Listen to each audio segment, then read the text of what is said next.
Reaction के बारे में बात करने वाले हैं जिसका नाम है कार्बिलेमीन अथवा आइसोसाइनाइड अभिक्रिया।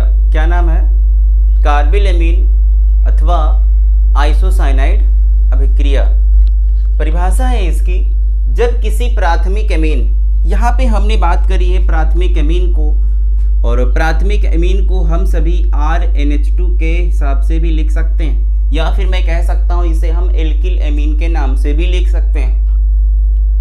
इसे हम सभी प्राथमिक एमीन के नाम से जानेंगे, इसे हम सभी एल्किल एमीन के नाम से भी जानेंगे। अब बात आती है यहाँ पर प्राथमिक एमीन की, तो NH2 जो लिखा है इसे हम सभी क्या कहते हैं? एमीन कहते हैं। इसको क्या कहते हैं? एमीन कहते हैं। जो R लिखा है इसे हम सभी क्या कहते हैं? एल्किल समूह कहते हैं। क्या कहते हैं? एल्किल समूह कहते हैं। जो हमारा यहाँ एल्किल समूह है इसकी जगह पे हम C3, C2H5, C3H8 आदि कंपाउंड आदि यौगिक को हम क्या करते हैं? जोड़ सकते हैं।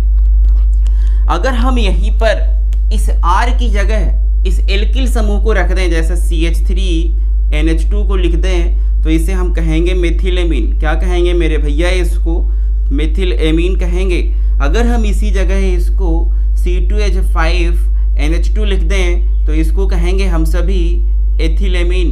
क्या कहेंगे? एथिल एमीन के नाम से हम इसको जानेंगे।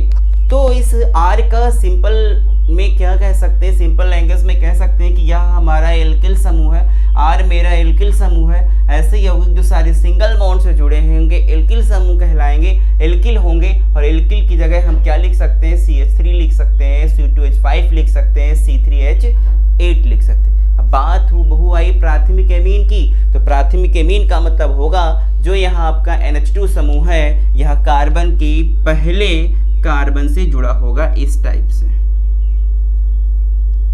कोई भी कंपाउंड ले हम, तो उस NH2 को हम सभी पहले कार्बन से क्या करेंगे?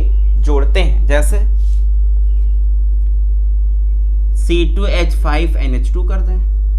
अगर हम इसकी ओपन चेन बनाएंगे तो इस टाइप से बनाएंगे, यहाँ पे CH3 हो जाएगा और यहाँ पे मेरे भाई क्या हो जाएगा? 2 हाइड्रोजन, एक ऊपर हाइड्रोजन एक नीचे हाइड्रोजन। यहाँ भी मेरा क्या होगा? प्राथमिक एमीन होगा। प्राथमिक एमीन का मतलब NH2 क्या है? मेरा प्राथमिक। H2 हमारा क्या है? एक समूह है, क्रियात्मक समूह। और इस क्रियात्मक समूह को अगर हम किसी पहले कार्बन से जोड़ देंगे, चाहे जितनी बड़ी चेन हो, उसको अगर हम पहले कार्बन से जोड़ देंगे तो वह मेरा प्राथमिक एमीन। दूसरे कार्बन से जोड़ेंगे तो द्वितीयक एमीन, तीसरे कार्बन से जोड़ेंगे तो तृतीयक एमीन हमारा क्या होगा? कहलाएगा। तो परिभाषा में हम क्या करेंगे? यहाँ पर क्या यूज करने वाले हैं? प्राथमिक एमीन को यूज करने वाले। क्लोरोफॉर्म तथा कास्टिक क्षार यहाँ पे लिखा। क्या क्लोरोफॉर्म का सूत्र क्या होता है? CHCl3। क्लोरोफॉर्म का सूत्र क्या है? क्लोरोफॉर्म का सूत्र क्या है? CHCl3। क्लोरोफॉर्म का सूत्र क्या है? CHCl3 है। और यहाँ पर हम कास्टिक क्षार के बारे में बात करने वाले हैं। और जो मेरा कास्टिक क्षार होगा वह क्या हो सकता है? NaOH हो सकता है और KOH हो सकता है, सोडियम हाइड्रोक्साइड हो सकता है, पोटेशियम हाइड्रोक्साइड हो सकता है। तो जब हम प्राथमिक एमीन की क्रिया क्लोरोफॉर्म तथा कास्टिक क्षार के साथ गर्म करते हैं तो दुर्गंध युक्त यौगिक हमको प्राप्त होता है, जिसका नाम क्या है? आइसोसाइनाइड बनता है, जिसे हम सभी क्या कहते हैं? कार्बिल एमीन अभिक्रिया कहते हैं। तो आइए हम सभी इसको रिएक्शन के माध्यम से समझते हैं। जो यहाँ पर हम प्राथमिक एमीन यूज करने वाले हैं उसका नाम है C2H5NH2 एथिल एमीन।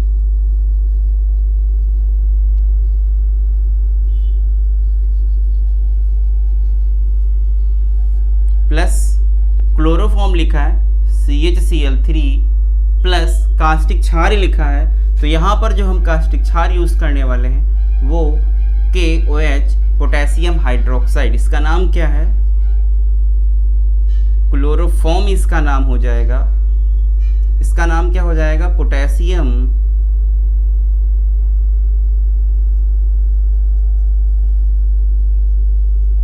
हाइड्रोक्साइड। क्या नाम हो जाएगा मेरे भाई? इसका पोटेशियम हाइड्रोक्साइड नाम हो जाएगा।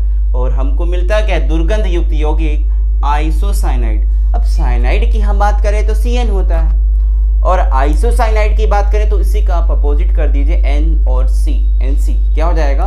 N और C। तो यहीं से हम आपको बता दें कि ये C2H5 को हम बाहर लिख लेते हैं, ये वाला हमारा N हो गया और ये वाला मेरा क्या हो जाएगा C, एथिल आइसोसाइनाइड। क्या नाम हो जाएगा इसका? Ethyl isocyanide. यही हमारा दुर्गंध युक्त यौगिक है। क्या है? यही हमारा दुर्गंध युक्त यौगिक है। इसका नाम क्या है? Ethyl isocyanide. अगर मैं यहाँ पे CH3 लेता प्राथमिक समूह की जगह तो यहाँ पर इसका नाम क्या हो जाता? Methyl isocyanide. C2H5 लिया तो एथिल आइसोसाइनाइड, CH3 लेंगे तो मेथिल आइसोसाइनाइड। बचा क्या हमारे पास? तो सीधी सीधी बात, हमको यहाँ पर KCl दिखता है। क्या दिख रहा है?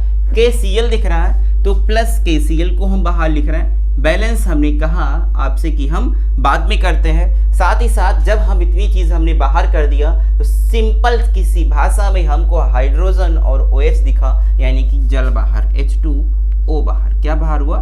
जल बाहर हुआ। अब आप इसको क्या करेंगे? बैलेंस करेंगे। तो हमने देखा यहाँ पर हाइड्रोजन है 2, एक 3 और एक। पहली बात, यहाँ क्लोरीन कितने हैं? 3 हैं, तो जाहिर सी बात है हम यहाँ कितना बढ़ाएंगे? 3 बढ़ाएंगे। 3 क्लोरीन हो गए। अब जब 3 पोटेशियम हो गए तो 3 हम यहाँ पर ये भी बढ़ा देंगे, पोटेशियम भी होगा। 3 ऑक्सीजन हो गए तो यहाँ पे हम क्या करेंगे? 3 बढ़ाएंगे, 3 हमारे क्या हो गए? ऑक्सीजन हो गए, बचे हमारे हाइड्रोजन। तो 2, एक 3 और 3 6, 3 दूनी 6। ये वाला पार्ट आपका हूबहू बैलेंस है। सिंपल सी भाषा में हमने आपको एक अच्छे ढंग से कार्बिलएमीन बताया कि दुर्गंध युक्त यौगिक हमारा कौन सा प्राप्त हुआ। फटाक से इसका स्क्रीनशॉट लो। हम यह रिएक्शन आपको फिर से समझाते हैं। चलिए देखिए, फिर से हम रिएक्शन करने वाले हैं। तो हमने यहाँ पर अभी आपको क्या बताया था? क्या लिया मैंने? C2H5NH2। क्या है हमारा? यह एथिलएमीन है।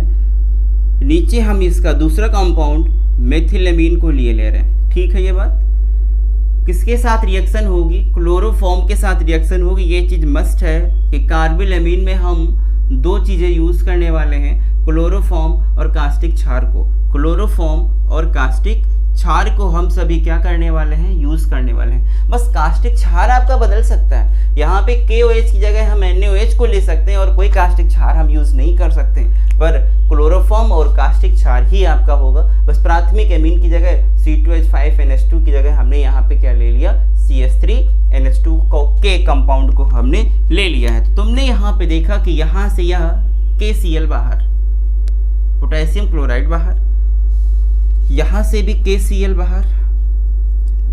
तुमने यहाँ पर देखा 3 क्लोरीन है हमारे पास, तो 3 क्लोरीन यहाँ भी बढ़ जाएगा और 3 क्लोरीन यहाँ पे भी बढ़ जाएगा। जब 3 क्लोरीन यहाँ तो 3 क्लोरीन यहाँ, 3 क्लोरीन यहाँ तो 3 क्लोरीन यहाँ। साथ ही साथ आपने यह देखा कि K कितने हैं हमारे पास? 3 है, तो यहाँ पे 3 बढ़ाएं। K यहाँ पर 3 है, तो हमने यहाँ पर भी क्या किया? 3 को बढ़ा दिया। अब हमको बनाना है दुर्गंध युक्त आइसोसाइनाइड। कैसे बनेगा? ये C2H5 ले लिया मैंने, यहां का यह N ले लो, ये ले ले C। यही मेरे भैया आइसोसाइनाइड है। C2H5 लिखा है तो सबसे पहले एथिल लिख देंगे हम, तो एथिल आइसोसाइनाइड हो जाएगा। यहां पे क्या लिखा? CH3, ये वाला N और यहां से C, मिथिल आइसोसाइनाइड। क्या बन गया? मिथिल आइसोसाइनाइड बन गया मेरा। अब हाइड्रोजन बचे 1 2 1 3 3 6, जल बाहर, 3H2O आपका क्या हो जाएगा? दोनों जगह यह हमारे कंपाउंड क्या हो जाएंगे? बाहर हो जाएंगे। इससे से अच्छी रिएक्शन आपको कोई नहीं समझाएगा। इसलिए सीतापुर केमिस्ट्री क्लासेस को शेयर भी करिए, लाइक भी करिए और अपने दोस्तों में इसको कहिए कि सीतापुर केमिस्ट्री क्लासेस पर अच्छी से अच्छी रिएक्शन बताई जाती हैं।